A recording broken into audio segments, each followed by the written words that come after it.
The work of the sniper has changed its usual specifics. It became much more dynamic.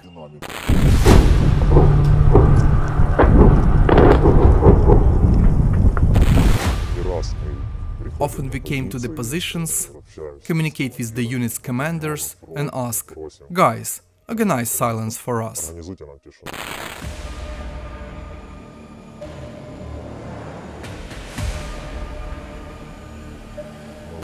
We went out at night, the artillery was constantly working, and when I was lying in a field with my fellow, an enemy drone was flying and a tank was working. On principle, I don't count my shots. In any way, we kill living people. I don't want to carry such things with me. We didn't succumb to emotions, didn't get off our task, didn't run away from there, and hit the target. I had to watch a man run from a trench at night to his place of deployment so that I wouldn't shoot him. He tripped twice and fell.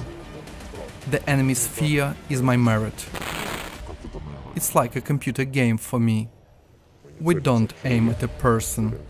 We aim at something on him, and that's guaranteed hit to a person.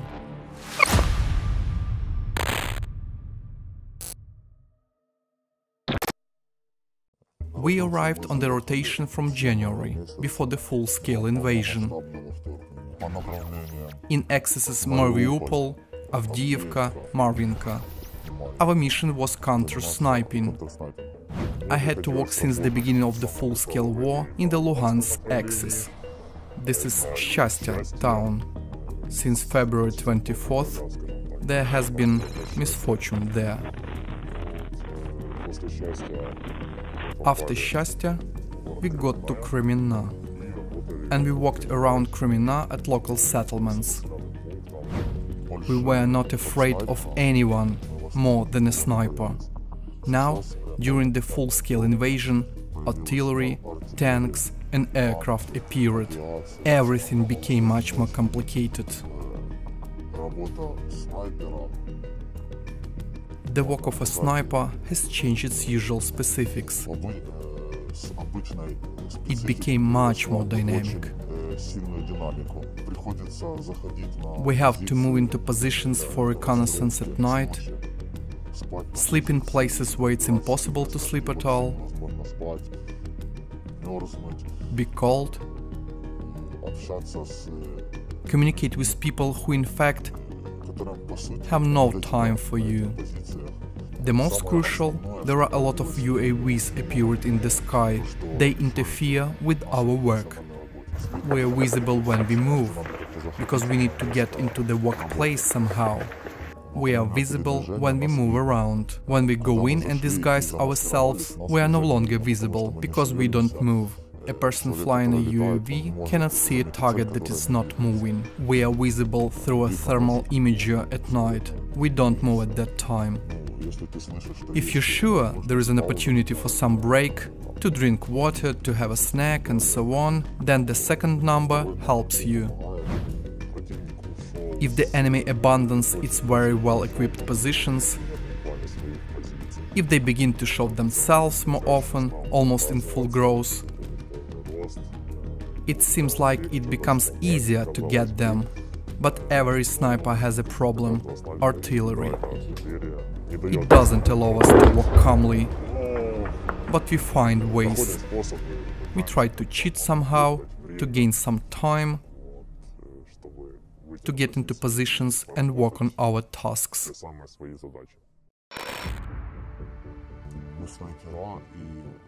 Snipers are not just professional shooters who always hit the target, but they are also reconnaissance men. We detect an enemy mortar, detect an ATGM operator, detect an armor and send the coordinates. It's much more important than just making a right shot and destroy a target. We meet with company commanders, communicate, get information, go out for reconnaissance, watch and make decisions. Most often, we work together with the armored forces brigades. We have no problem in cooperation with them. People listen to us when we present our ideas. We listen to their ideas, and there is always a consensus. It's interesting to work with all Ukrainian snipers, because everyone has own experience. Everyone brings, shows, we communicate, people share, and that is right. Now, there is no need to hide knowledge in ourselves. We need to share, so people can get this knowledge. We show what we know, what we can do, how we work. The guys show what they do. Each brigade has its own brigade snipers. Often we come to the positions, communicate with the unit's commanders, and ask, guys, organize silence for us. The less shooting there is from our positions, the more relaxed the enemy will feel on their side. But the more relaxed they feel, the easier it's for me. Where I have worked, there will be less shooting from the other side. They will know and be afraid that if they move out of the trench, something can fly there, because someone nearby was hit. The most important thing we have learned is to control own emotions. That's the most important thing for sniping. Because if you don't control your emotions, you won't be able to process the trigger properly and make a decision quickly and correctly. When you see the target, you begin to shiver, and this shiver transmits everything to the side. You need to exclude it, to develop it in yourself, to learn how to split the consciousness, to calm down. And you have to do it very quickly, because while you are doing it, the target can run away. How do I do it? I don't think I'm going to shoot a human right now. It's like a computer game for me. That's how I managed to calm down. It was outside Avdiivka when we went on our specific mission. We went out at night, the artillery was constantly walking. We needed to identify the target. Because the armored forces of Ukraine wasn't walking on those positions, the part of the village where we walked was controlled by Russians for 60%. And 40% were ours. Occupiers were pushing. The armored forces of Ukraine didn't know what was happening at the position where we were. Both sides didn't shoot at each other. When we asked where the target was, ours didn't know. And we had to identify the target without being noticed while entering. The main thing was to survive, and when I was lying in a field with my fellow, an enemy drone was flying and a tank was firing at a village, very close. The distance was 400, 300 meters, and slate and concrete crumbs flew at us. I was lying covered with a net and asking, are we not visible?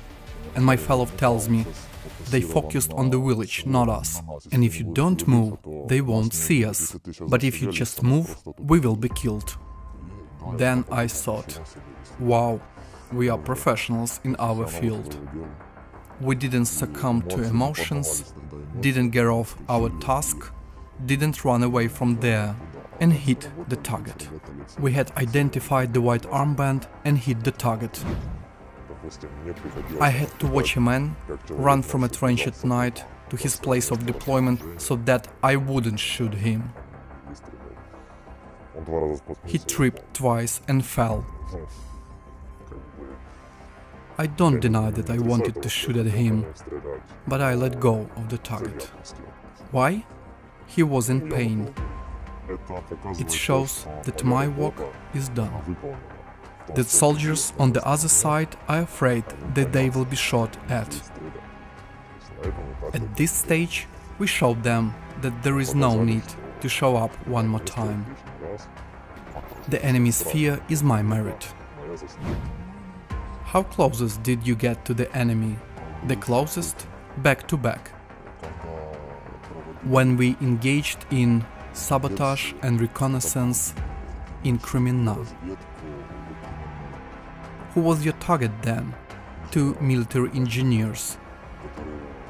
They were mining the forest belt on the outskirts of Crimea. Did you shoot them? I shot them with an assault rifle. There is counter-sniping. Practically, enemy snipers are mainly working at night for now, because our artillery work in the same way. Not as hard as the enemies, but snipers of the Russian Federation, the LPR, the DPR, are worried that it might be seen and shot at by our artillery, and they mainly work at night. We came to the conclusion that enemy snipers are technically lagging a lot. The enemy snipers' work at night is clumsy.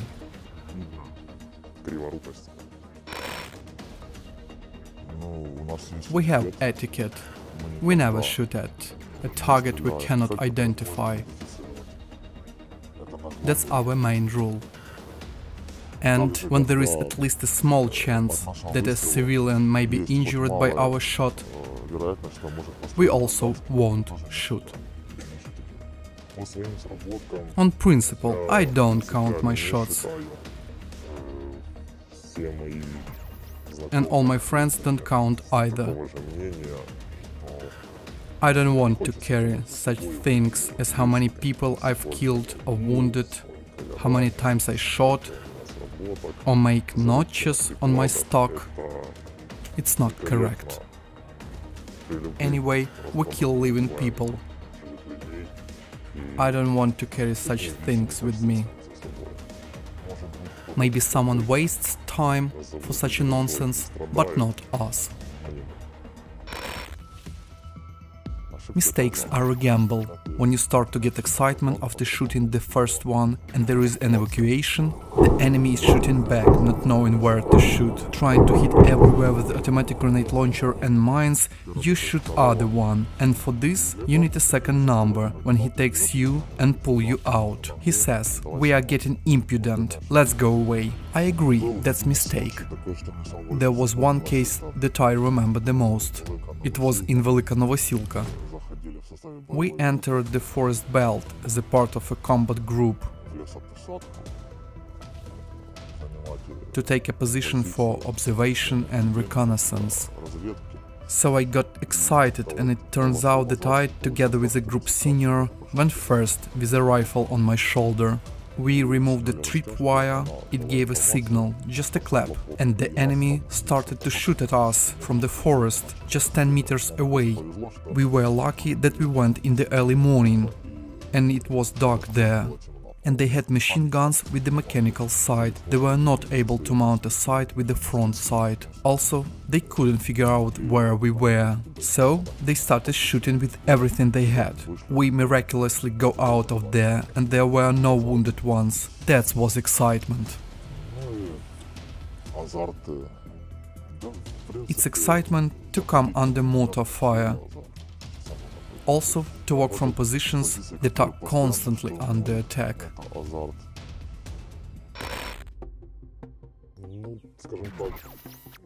We have not abandoned the Soviet sniper tactics. There are rational things, but not all of them. But we have reconsidered our attitude to rifles. We revised our approach to shooting. We revised the standards and switched to the new calibers. We switched to rifles that allow for more professional shooting. We switched to NATO concepts, NATO countings, arc minutes, etc.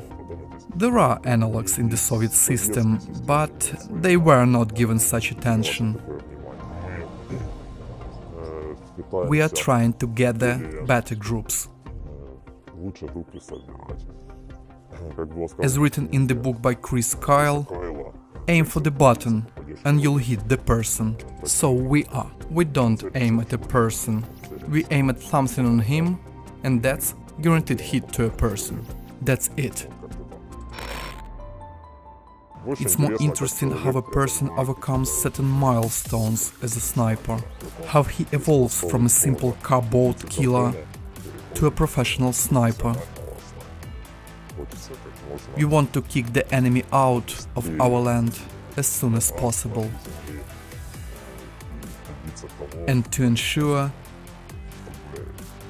that a man from Urupinsk does not dictate his laws here.